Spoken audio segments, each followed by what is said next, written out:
All right, we're going to dig into the second head of development for Chreia's and the third head of development. So the second head of development would be the paragraph that is on paraphrasing and your analogy. And then the third will be the paragraph that is on usefulness.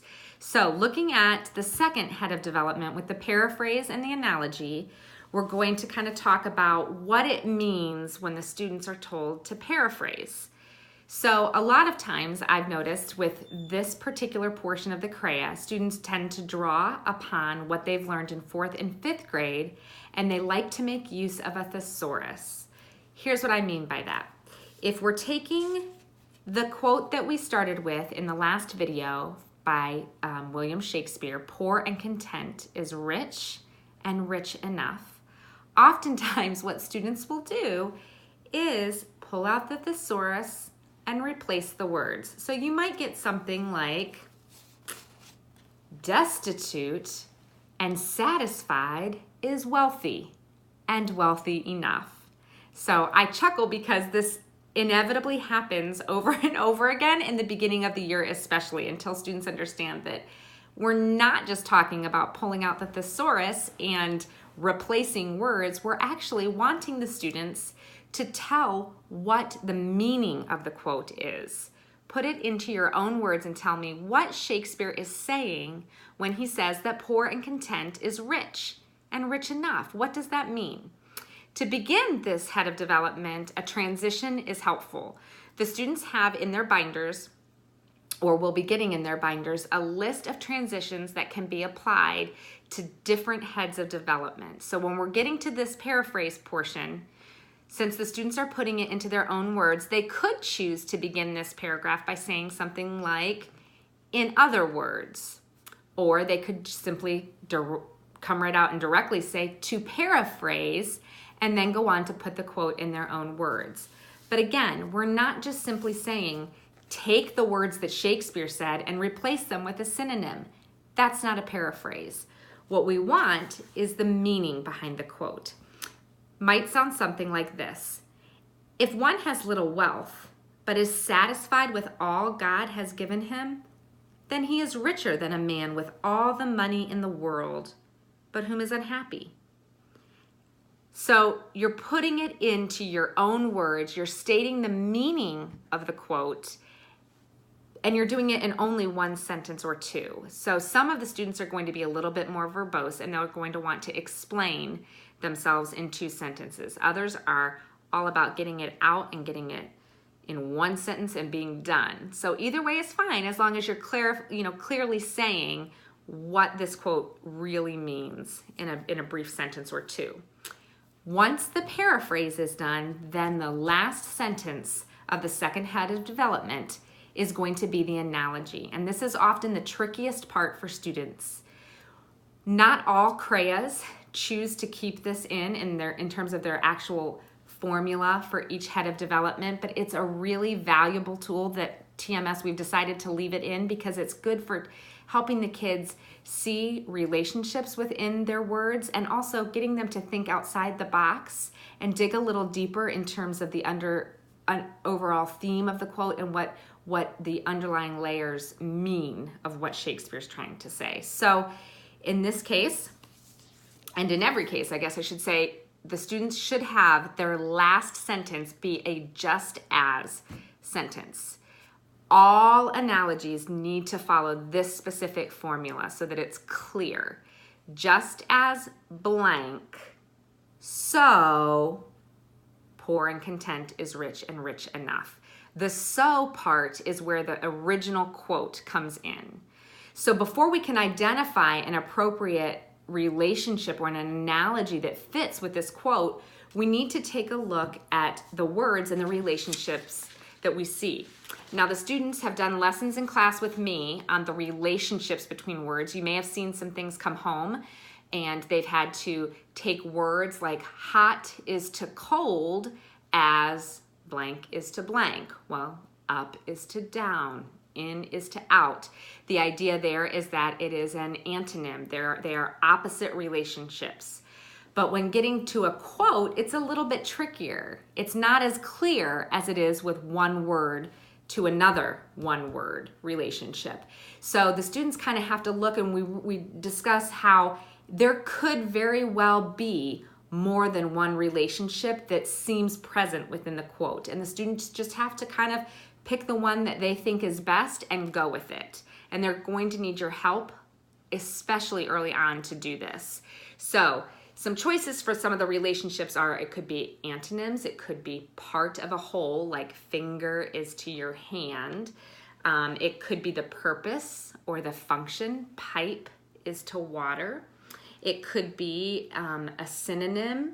It could be a degree, like cold is to freezing. It could be a characteristic, artist is to creative.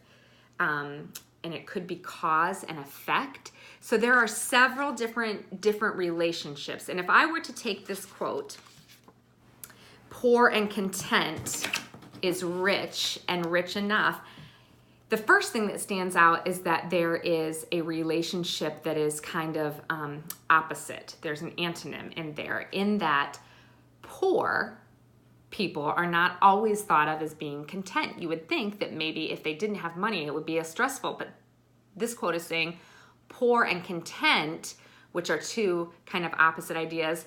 And then they're saying that that person is actually rich, which is an even more dramatic antonym or opposite, and rich enough. So I'm going to choose to play off of that opposite relationship and use that for the analogy. So it might sound something like this.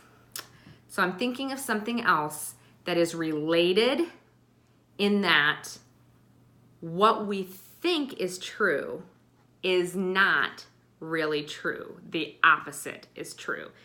So just as a losing team, there's the just as, who has given their all and still proves to be enjoying the game, even though they're losing, is more of a winner than the team with a bad attitude, so is one who is poor and content, rich and rich enough. So do you see the opposite relationship in there? We're saying that there's a losing team, but that's done something. They've given their all and they've kept a good attitude.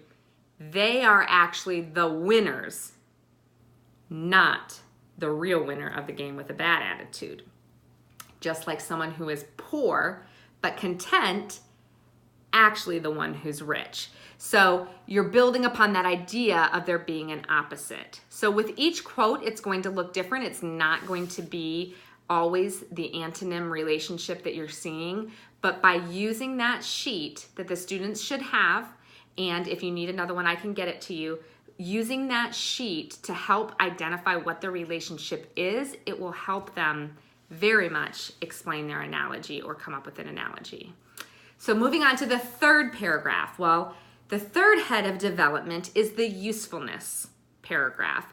And this is when the students have a choice. They can either say that this quote that they're defending is useful during the time that it was said, or they can choose to say that it's useful to another group of people or another place in history.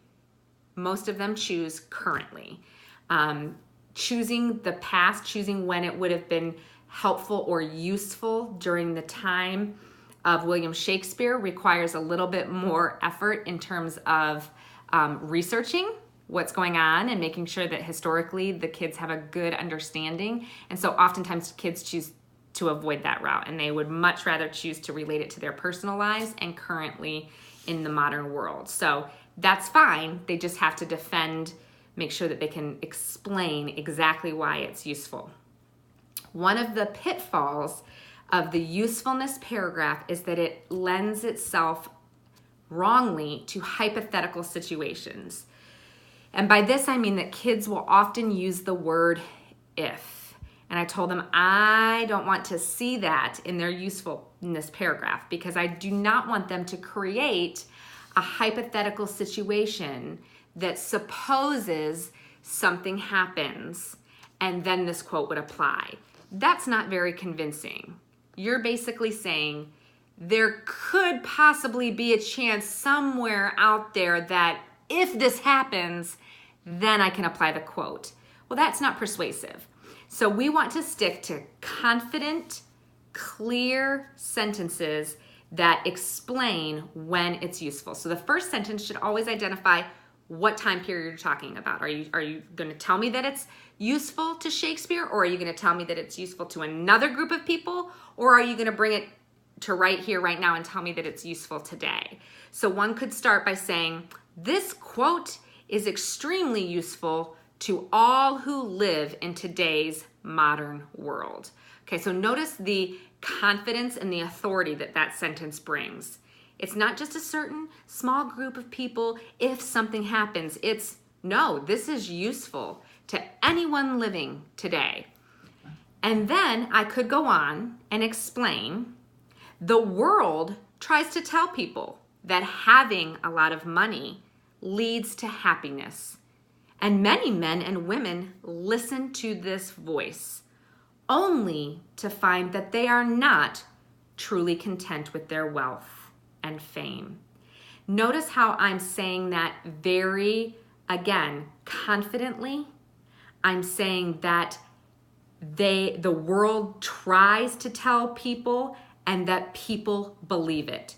Not suppose one would believe, or if someone thinks that money leads to happiness. I'm speaking much more authoritatively. So I would continue by saying things like, on the contrary, the world tells those in poverty or those with limited means that they can only be truly happy if they gain more money. This is the opposite of what Shakespeare's quote is telling us. So, according to William Shakespeare, being content and grateful in poverty is equivalent to being rich. And people today would be wise to remember the value of being content in every situation, even when in poverty. So, by speaking very authoritatively and very clearly that this is when it's useful, you're going to persuade me. So that is the biggest thing to focus on when you get to that usefulness paragraph. Just be confident. Don't tell me that it could be. Say that it is. Tell me that it is useful and this is why. Declare it. Don't suppose. All right? Hope that helps.